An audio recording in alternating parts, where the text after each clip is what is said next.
अरे अपनी electrical shop में काम कर रहा था कि तभी पड़ोस का छोटू वहाँ पहुँचा।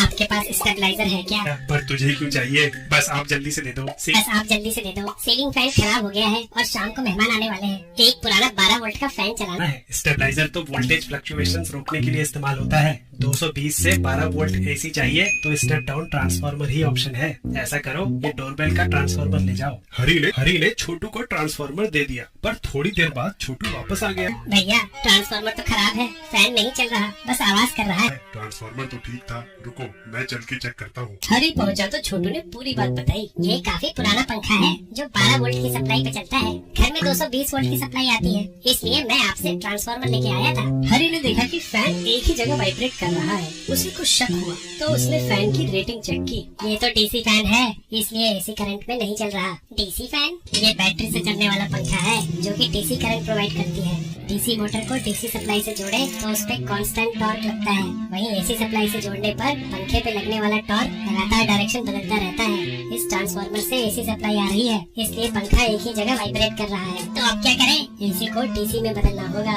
वो कैसे? डायोड का इस्तेमाल करके। डायोड सेमीकंडक्टर से बनी ऐसी डिवाइस है जो करंट को केवल एक ही डायरेक्शन में फ्लो करने देती है, दूसरी में नहीं।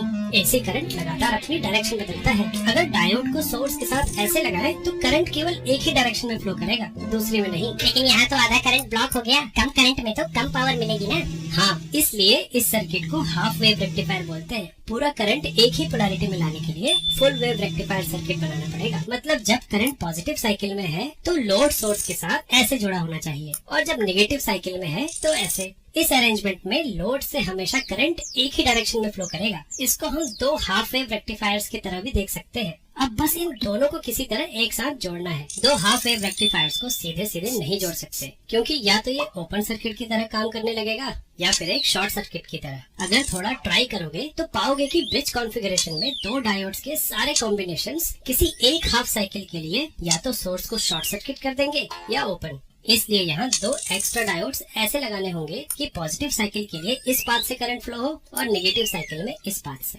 हरी बाजार से ठीक करंट और वोल्टेज रेटिंग के 4 डायोड ले आया और उसने थोड़ी मेहनत करके रेक्टिफायर सर्किट बना लिया।